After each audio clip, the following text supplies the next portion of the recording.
friends, it's Miss Whitaker here, and today I'm going to read to you the book Corduroy. Corduroy is a story that we've read lots of times at school about the little teddy bear who loses his button. So the author of this story is Don Freeman. He's also the illustrator, which means he wrote the words and he also drew the pictures. So the author writes the words and the illustrator draws the pictures. Great, let's get started.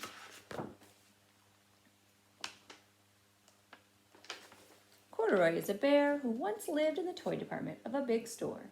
Day after day, he waited with all the other animals and dolls for somebody to come along and take him home.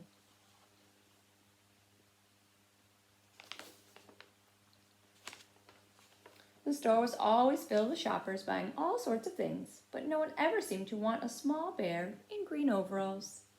Then one morning, a little girl stopped and looked straight into Corduroy's bright eyes. "Oh, Mommy," she said, "look, there's the very bear I've always wanted." "Not today, dear," her mother sighed. "I've spent too much money already. Besides, he doesn't even look new. He's lost the button to one of his shoulder straps."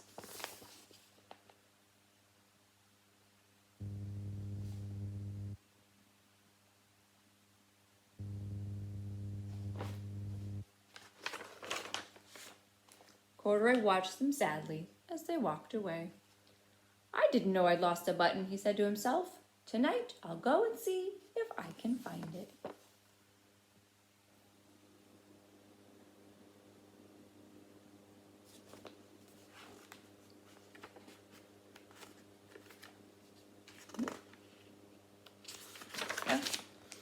Late that evening, when all the shoppers had gone and the doors were shut and locked, Corduroy climbed carefully down from his shelf and began searching everywhere on the floor for his lost button.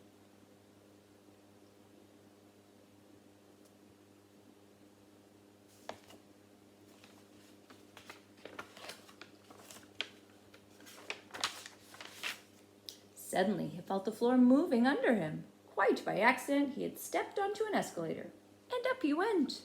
Could this be a mountain, he wondered? I think I've always wanted to climb a mountain.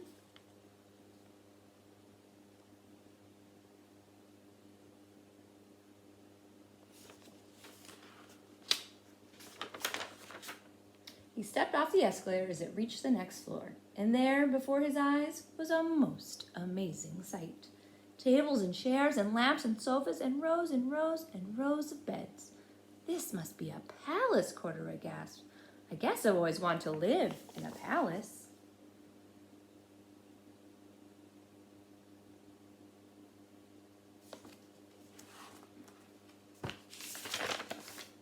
He wandered around admiring the furniture. "This must be a bed," he said. "I've always wanted to sleep in a bed." And up he crawled onto a large, thick mattress. All at once he saw something small and round. "Why, here's my button," he cried, and he tried to pick it up. But like all the other buttons on the mattress, it was tied down.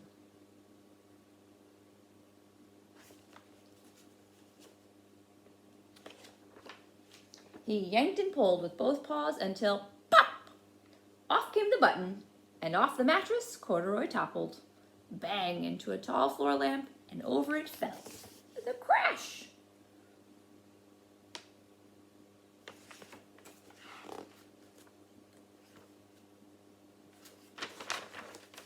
Corduroy didn't know it, but there was someone else awake in the store. The night watchman was going his rounds on the floor above. When he heard the crash, he came dashing down the escalator. "Now who in the world did that?" he exclaimed. "Somebody must be hiding around here."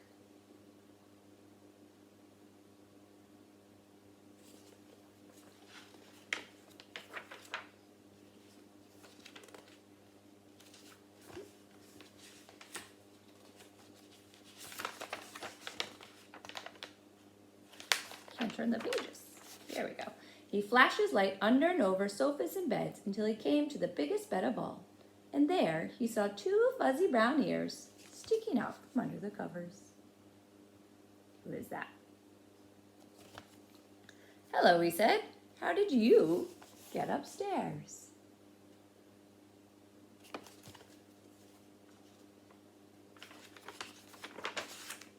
The watchman tucked Corduroy under his arm and carried him down the escalator and set him on the shelf in the toy department with all the other animals and dolls.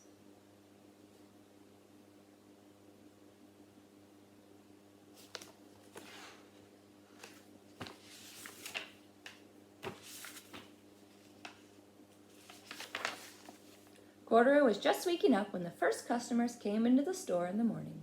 And there, looking at him with a wide, warm smile, was the same little girl he'd seen only the day before. "I'm Lisa," she said, "and you're going to be my very own bear. Last night I counted what I've saved in my piggy bank, and my mother said I could bring you home."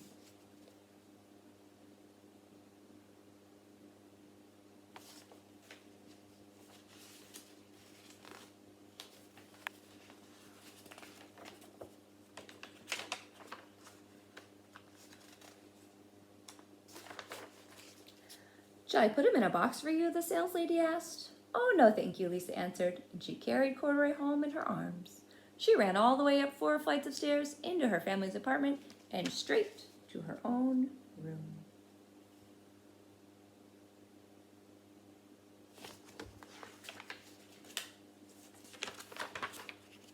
Corduroy blinked. There was a chair and a chest of drawers, and alongside a girl-sized bed stood a little bed, just the right size for him.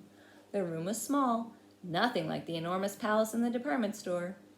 "This must be home," he said. "I know. I've always wanted a home." Lisa sat down with Corduroy on her lap and began to sew a button on his overalls.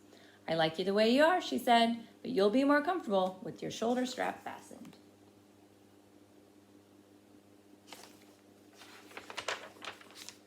"You must be a friend," said Corduroy. "I've always wanted a friend." "Me too," said Lisa, and gave him a big hug. And that is the end. Do you think this story is a real story about something that could really happen, or a pretend story? What do you think?